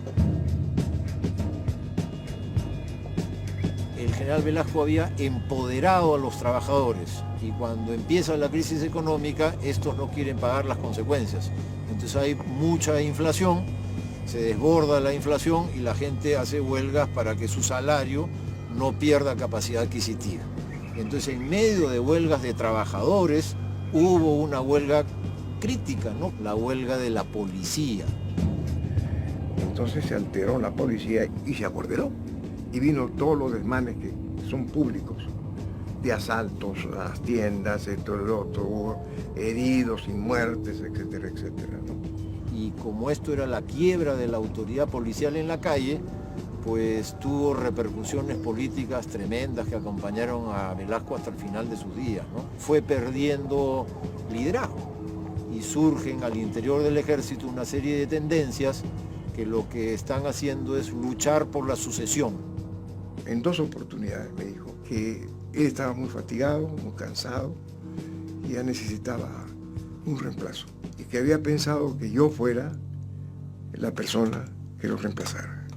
Y mi manifestación fue, yo no tengo ninguna ambición, ninguna ambición en general, ninguna ambición. Pero si usted lo cree conveniente, procederemos en el momento que usted lo crea conveniente. Pero lo que ocurre es que Velasco hace eso, lo hace de manera privada y no le dice a nadie más y deja hablar del tema. Entonces cuando deja hablar del tema, empiezan a creer no solamente Morales Bermúdez, sino también gente alrededor de Velasco, que Velasco ya no quiere entregar el poder. Y la gota que rebalsa el vaso son las tensiones con Chile, ¿no? Un poco exageradas, pero un clima de tensiones con Chile facilita que Morales dé el golpe contra Velasco. Yo tenía que elegir entre el general Velasco, a quien yo respetaba y estimaba, y lo sigo haciendo, y lo defiendo siempre, y el país que ya hace un día. Es decir, yo sabía que iba a asumir un país en crisis, no para que me aplaudan ni nada por el estilo, sino para que me golpeen, porque manejar crisis te golpea a todo el mundo. De manera que había que tomar pues algunas decisiones que se tomaron. El despacho presidencial en la Casa de Gobierno, donde ingresa el señor presidente de la República y jefe de la Revolución Peruana, General de División Francisco Morales Bermúdez Cerruti. Ocurre un golpe palaciego en el que es reemplazado por Francisco Morales Bermúdez. Morales Bermúdez es marcha atrás de todas las reformas sociales significativas que había puesto en marcha Velasco. Eliminan el Cinamos y claro, todo el mundo dijo que bacán porque esto era un sistema de control social, ¿no? Pero se eliminó el vínculo entre el gobierno y los pueblos rurales. Nombraron una comisión de liquidación de Cinamos. Filmaciones, encuestas, estudios, todo eso fue destruido. De manera que no quedase ni huella en la historia peruana de que había existido un experimento de ese tipo. De toda la parte artística, cinematográfica, queda solamente las copias que tuvieron los que las hicieron, pero nada más. Los documentales o las películas también fueron incineradas. ¿Pero qué tipo de películas? Documentales sobre campesinos, etcétera, ¿no? Bueno, no tengo conocimiento de eso prácticamente, no me acuerdo por lo menos de una cosa de esas, no me acuerdo. Esto sí. Bueno, en realidad nosotros tuvimos que robarnos los negativos de Cunturhuachana. Y claro, se dieron cuenta que yo me lo había llevado. Pero ya no podían hacer nada. Entonces nos fuimos hasta Buenos Aires manejando Fico el carro, ¿no? Ahí tuvimos que vivir en una laguna porque nos acusaron de comunistas. Vivimos en la laguna un mes mientras se procesaba la película y se hacía la primera copia.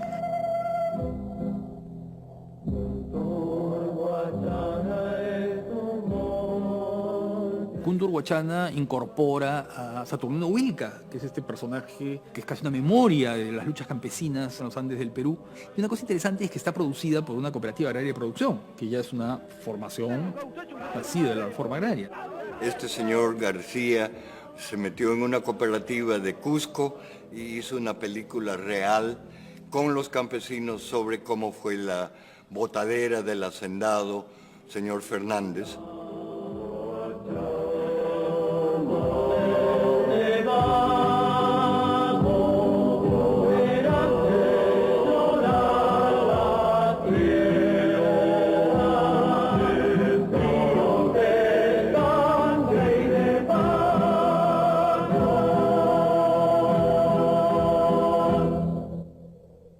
Velasco viaja a Houston para verse lo de sus problemas físicos en general. El hijo Juan me cuenta que está con su papá en Houston y él empieza a ver a su papá llorar. Y lo que más o menos le dijo su papá mientras lagrimeaba era: yo entiendo que la gente que yo jodí me odia, ya, eso yo lo acepto, pero lo que no acepto es que el pueblo no me haya defendido. Llama la atención cómo hubo ese apoyo masivo todo el tiempo, pero una vez que Velasco sale del poder, desaparece totalmente. Parece que hubo bastante contrapropaganda.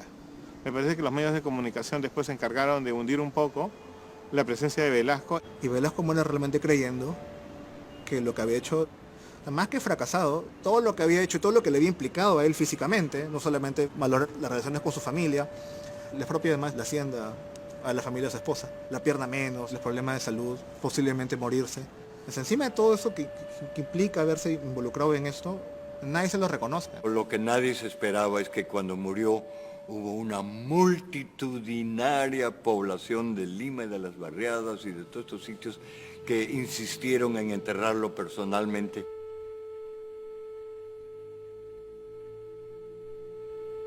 Cantidad de gente. Oye, yo he visto, hermano, yo lo he visto, cómo la gente ha rodeado en la carroza, lo ha abierto la carroza, han sacado el ataúd. Oye, lo levantaron así, arriba, lo levantaron al aire y lo contuvieron. Seguramente es una de las 2 o 3 manifestaciones más grandes del siglo XX en el Perú. Cuando muere Velasco, la discusión alrededor de la muerte de Velasco es ¿qué tanto Velasco cambió el Perú? Y empiezan las comparaciones de Velasco con Castilla, empiezan las comparaciones de Velasco con Cáceres, como diciendo, bueno, este Perú es totalmente distinto, pero va a pasar algunos años para que sepamos realmente cuán distinto es. La historia lo dirá. La percepción que surge cuando termina el gobierno militar es que la reforma agraria no ha logrado lo que se esperaba. Fue un desastre, porque en lugar de que la gente avanzara, retrocedió. El mito de la derecha es que las cooperativas se fueron al diablo, ¿no? Pero sí se fueron al diablo, pero no tan rápido y no todas, y había algunas que funcionaron muy bien. Y es totalmente falso, porque al final, ¿quiénes cultivaban las tierras? ¿El patrón? No, era el campesino. ¿Se les dio apoyo técnico? No. ¿Se les dio recursos, capital de trabajo? Tampoco. Entonces, ¿qué pasó con las tierras? Murieron, dejaron de ser productivas. Siempre se habla de que el campo falló porque las personas no estaban educadas, pero realmente lo que pasó fue que todo el país falló. En finales de los 80 y principios de los 90 quiebran muchísimas empresas, pero nadie está diciendo que el empresario no estaba preparado. Tuvo la ventaja de haber sido la reforma agraria más barata de América Latina y además que la tierra se iba a pagar en bonos de la reforma agraria que causa hasta hoy problemas, mientras que los campesinos cuando recibían la cooperativa tenían que asumir una deuda de 20 años y pagar a la reforma agraria por la tierra recibida. No se nos regaló la hacienda. Y el precio total que teníamos que pagar en 20 años era de 79 millones de soles. Velasco, dicho sea de paso, sí cobró la deuda agraria y es después, ¿no?, en época de Morales, que finalmente se deja de pagar la deuda agraria y por lo tanto hay bonos que no se han pagado nunca hasta el día de hoy. Si querías poner una industria, tú podías cobrar ahí sí los bonos inmediatamente. Quienes primero cobraron fueron los grandes industriales del país, ¿no? Los Romero, los Hildermeister y otros más. Nos dieron bonos, pero los bonos no tenían ningún valor. Los bonos perdieron valor con todas las crisis económicas y llegaron a cero, y los gobiernos subsiguientes prefirieron callarse la boca y no hacer nada. La hacienda no la perdimos, nos la robaron. Velasco y su pandilla. Tremendos pillos. De los 13.500 millones de soles oro que se emitieron, 11.000 millones de soles oro ya fueron pagados. Eso significa que el 80% del total ha sido pagado. Y mientras tanto ocurrió que unos especulacionistas de Estados Unidos compraron estos bonos baratitos a las viudas. Why the price so low, Mr. Campbell? I grew up on that land. Y una compañía en Connecticut, Gramercy, se declaró ser propietaria de no sé cuántos millones de bonos. We now own more than 25% of Peru's agrarian debt. It's remarkable. Esos bonos, si tú lo valoras con las fórmulas que emite el MEF, pues no valen pero ni para comprar una Coca-Cola. Y ese problema sigue aún hasta hoy. El principal argumento contra la reforma agraria es un argumento económico, ¿no? No fueron productivas. Pero también, por una parte, es un tema de derechos sociales. La reforma agraria intentó acercarnos como país a esa utopía donde todos vamos a ser por fin ciudadanos. El tema del voto analfabeto, por ejemplo, es un tema que aparece como consecuencia de una reforma agraria en la que ahora son decenas de miles, millones de productores que están en el mercado, entrando, vendiendo, saliendo, teniendo hijos, metiéndolos a un colegio, etcétera. Bueno, son ciudadanos. Antes del gobierno de Velasco, los analfabetos no podían votar. No había padrón electoral que llegara, aun cuando supieras leer mínimamente. El hecho de que le des el voto a los analfabetos en el 79 reconocía que estos tenían capacidad política y que era una capacidad que no podía ser dejada de lado. Un chuchucuchay, chucuchalay, kiristai kuway. Chocochay kiwan, chocoy cocospa, kunanto talla porero cosa, kunanto talla pasearo cosa. La gente era esclavo, pues, o sea, para el hacendado tenía que trabajar en campesino. Gratis, sacas, le pagan. O sea, por un terreno que te da, tenías que trabajar para el hacendado. Ni comida. Velasco, pues, ha hecho, ya, hasta ahí nomás, ha hecho desaparecer. Ya no hay eso nada, como antes. Los hacendados se han ido. Somos independientes ahora. Ya no dependemos del hacendado, sino dependemos ya de nosotros. Cada uno ya. Sí. Parte de la crítica que hay a Velasco es injusta. Digamos, reforma agraria. Él hizo una reforma agraria, duró 6 años, y entonces en 6 años ninguna reforma agraria sale adelante, ¿no? Las reformas agrarias necesitan un periodo largo de tiempo, entonces no tuvo tiempo suficiente para cuajar. No podemos ser sancionados por estar siempre en la reforma agraria. Y el Perú no lo aceptaría. por ningún motivo. Si tú quieres una imagen visual, yo no sé si todavía hay, pero si viajan por el Perú, filmen ex casas haciendas, están todos en ruinas. Y a mí todavía me llegan cuentos de hijos y nietos de hacendados que hacen una expedición familiar de San Isidro y van a la casa hacienda y la encuentran todo en ruinas y lloran amargamente porque todo está malogrado. A la hora en que las comunidades quedan sin ningún proyecto, sin ninguna propuesta política, sin ningún proyecto del Estado, quedan sujetas a su propio conflicto interno y estalla como lo vimos estallar en los 80, ¿no? Si seguimos lo que los gringos decían, hay que hacer una reforma agraria para evitar una revolución violenta. En el Perú sucedió exactamente lo opuesto. El Perú tuvo la reforma más profunda de Sudamérica y después la revolución armada más profunda y más sangrienta de Sudamérica a la vez. Y la una sucedió la otra. ¿Tú quieres algo conmigo? ¿Tú quieres algo conmigo? ¿Tú quieres algo conmigo? ¿Qué cosa eres muy bacán? ¿Tienes mucha plata? ¿Tienes mucha plata? ¡Bala! ¡Bala! ¡Bala le meto yo a los fighters! ¡Bala le meto yo a los fighters! ¡Bala le meto yo a los fighters! ¡Pum, pum, pum! Morte Magnet está basada en el caso del asesinato de Luis Banquero Rossi. Y claro, es la gran metáfora, pues. Es una historia formidable en realidad, ¿no es cierto? Es el hombre más poderoso del Perú, que de pronto es asesinado por el hombre más pequeño, más flaco, más miserable. Y además, claro, es el año 80. Es el año 80 en el que Sendero Luminoso tiene su inicio público y visible. La posición derechista es que Velasco con su socialismo incubó a las izquierdas y por lo tanto él tiene la culpa del surgimiento de este sendero violentista maoísta de Abimael Guzmán. Mi idea es que el general Velasco con su reforma agraria logró que lo de Sendero no llegue a incendiar los Andes. Si Velasco no hace la reforma agraria, ganaba la guerra Sendero Luminoso. Bajaba a Abimael con 2 millones de campesinos sin tierra. ¿Quién lo hubiera parado? Cuando uno mira las zonas de más intensa violencia en los años 80, son zonas donde no hubo reforma agraria. Creo que la eliminación del Sinamos es parte del contexto de la violencia, ¿no? Nadie vio que se venía. Sinamos tenía un departamento de planificación que había estudiado todos los mecanismos de poder en el Perú, región por región. De eso no queda ni huella. Esta guerra, la de Sendero, acaba siendo una guerra donde la carne de cañón fueron los indios. Ello replantea el tema del mestizo. ¿Se ha logrado entonces volver mestizo al Perú? No, porque al fin y al cabo en una guerra interna los que mueren son los indios.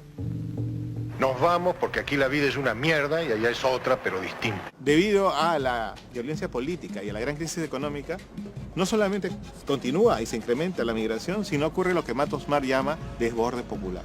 Y es cierto que Velasco, mal que bien, abrió una puerta que estaba cerrada para gran parte de la ciudad. Abrió una puerta donde se visibilizó el Perú real. ¿Qué tal, mis amigos? ¿Cómo están? La chicha lo traigo yo. Y ahora les traigo la gran sorpresa. Desde la tierra Huanca, desde la tierra de la riquísima pápala huancaína, de los ancestrales guerreros huancas, los que nunca se dejaron someter por nadie. Eso es chichapol para su conocimiento, don Caetano. Y además es creación nuestra. A mucha honra. Serranos, 100% legítimos. Ellos son los chapis del Perú. ¡Aplausos! La economía de la chicha, la tecnocumbia, todo lo que viene después está asociada con la prosperidad de los conos de Lima, que son de los migrantes, el lugar donde está el mayor dinamismo económico, ¿no? El Perú que existe el día de hoy nace de la reforma agraria de Velasco, del proceso de igualación, de igualdad social que significó la reforma agraria de Velasco. La desaparición de la servidumbre es el dato clave del Perú contemporáneo. El centro de Lima, otrora sitio de la oligarquía, se ve rodeado por un cinturón de o los jóvenes, barriadas o poblaciones urbanas marginales, siempre cambian de nombre, pero sigue siendo lo mismo. Y las clases altas comienzan a huir hacia los balnearios. Y lo que tenemos es un nuevo Perú.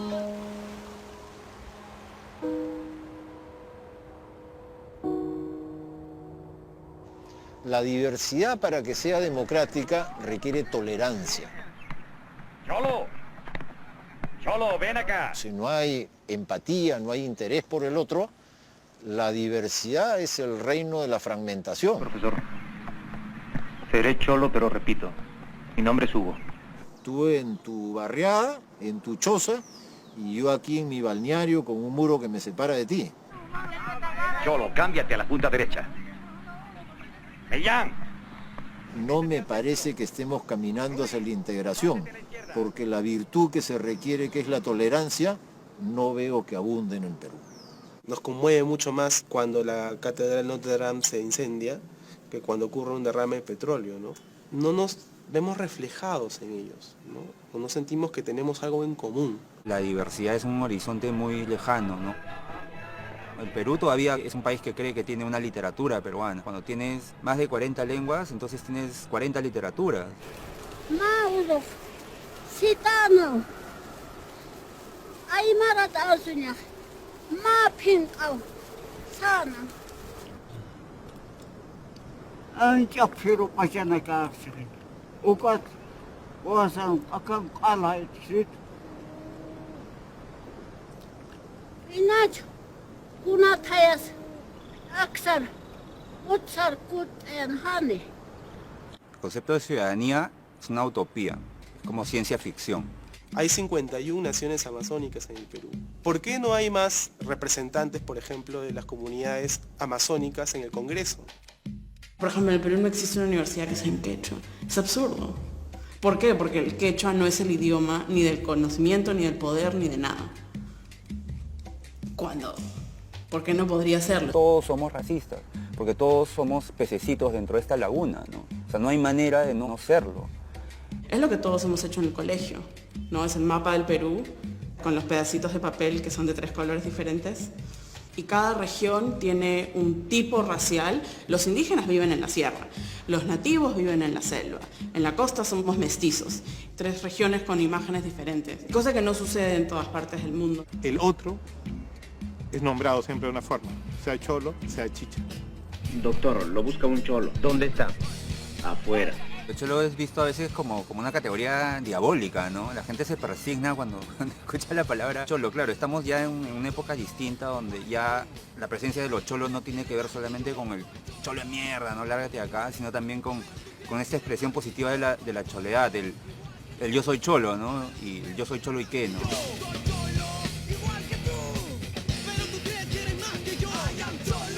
O sea, la gente que dice yo soy cholo te está diciendo quiero hablar igual que tú, ¿no? Quiero que me respetes igual que tú.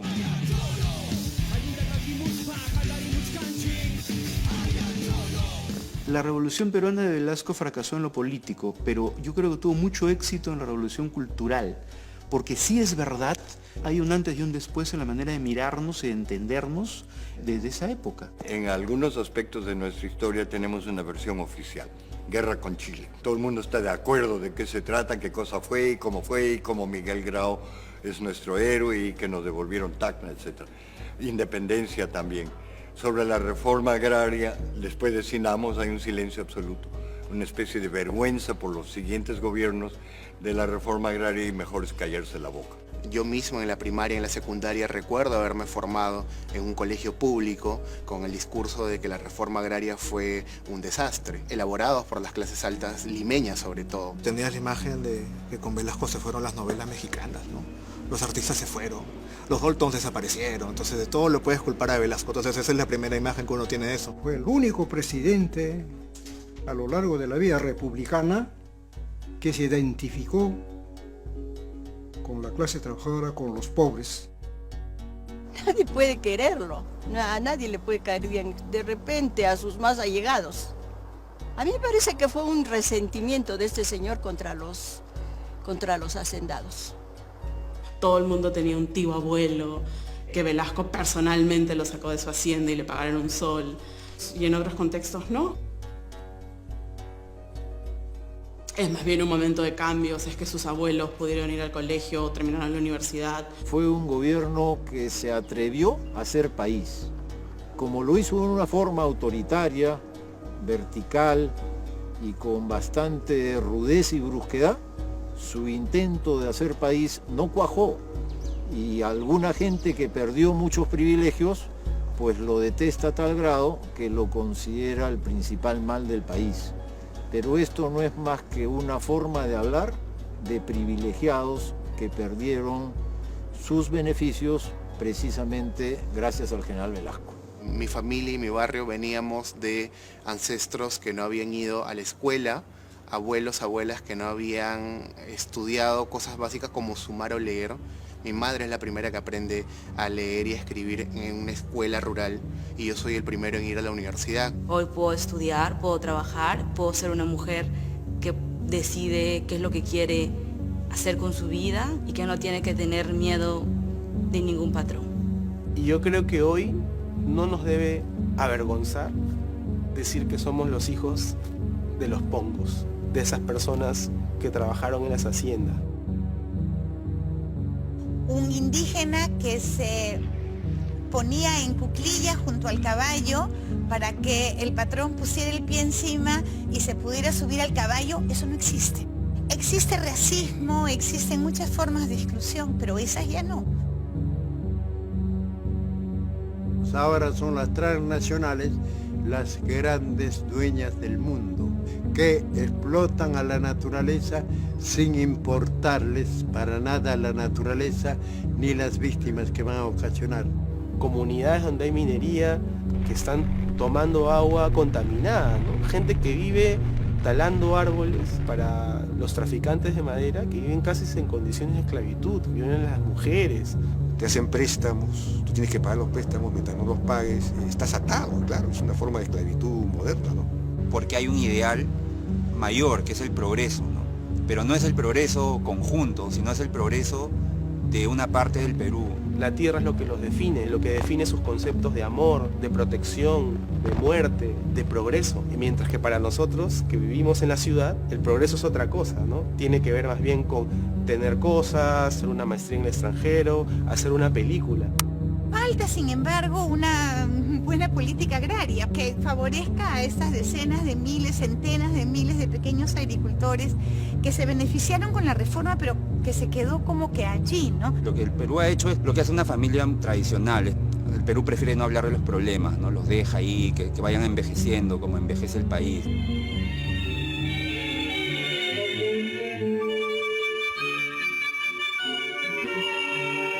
El corazón que ve destruido su ideal, lesiona y se redeja en franca rebeldía que cambia su humilde paz. El plebeyo de ayer no es el rebelde de hoy, que por doquier pregona igualdad en el amor. Trémulo de emoción, dice así,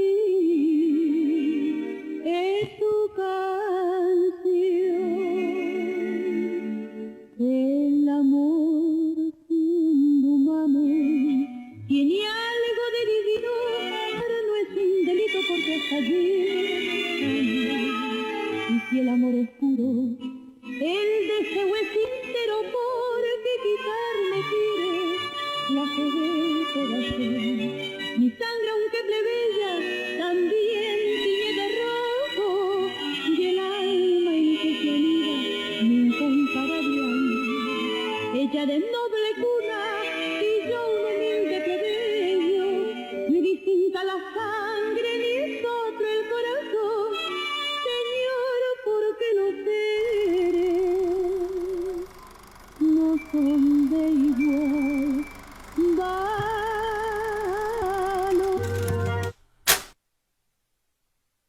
No vamos simplemente. Mayor, mayor, sin provocar.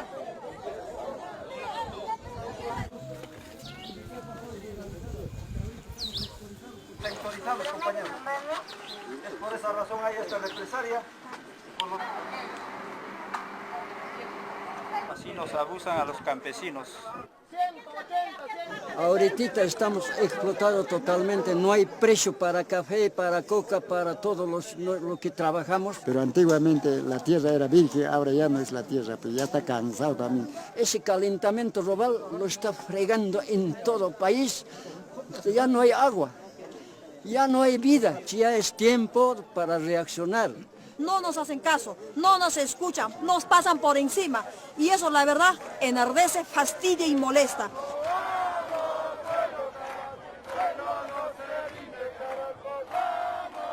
Para el gente campesino no hay solazo, no hay hambre, no hay sed, no hay frío. Estamos aquí. Solo así el Estado nos va a escuchar. Por favor, levanten esto. Si no, nosotros tenemos que proceder también a utilizar la fuerza y es lo que queremos evitar. Tiene que darnos una alternativa. ¿De qué forma resolvemos? Bueno, no creo. Esa es una amenaza, ¿verdad? Está amenazando. A ver, señores, bloquear vías es un delito. También somos personas, humanos. Así es.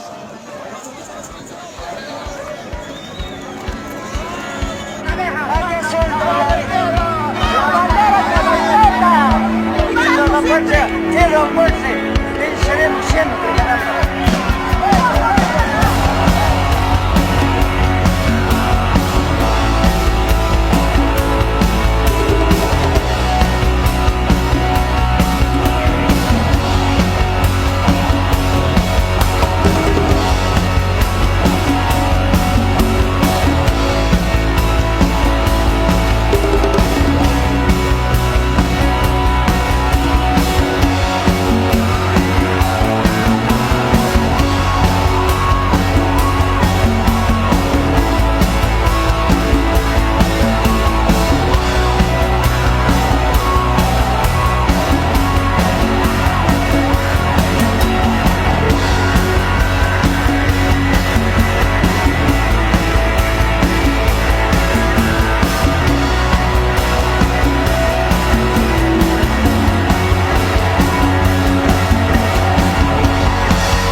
de oligarquía y esclavitud.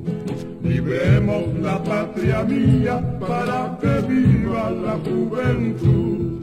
Y fue amarga la caña dulce que hizo rico al usurpador. Hoy florece la dignidad que el mismo pueblo conquistó. Soy agricultor, cañero, y mi patria es el Perú. Toda América del Sur tiene esperanza en mi tierra, pues libramos dura guerra contra vil oligarquía que impuso su tiranía en la costa, selva y sierra. 3 siglos de coloniaje, siglo y medio de plutocracia, sufrió mi pueblo en desgracia por esclavismo salvaje. Hoy le rindo mi homenaje a nuestra revolución y al iniciar mi canción a nombre mío y mi gente, doy anticipadamente 1000 gracias por la atención. A la obra, hermano andino, a la obra, pueblo agrario, a la obra, universitario, que la América del Sur confía en este Perú nuevo y revolucionario. Derrotaremos la oligarquía, el pueblo quiere revolución. Ya derrotamos la oligarquía, el pueblo grita revolución. Derrotaremos la oligarquía, el pueblo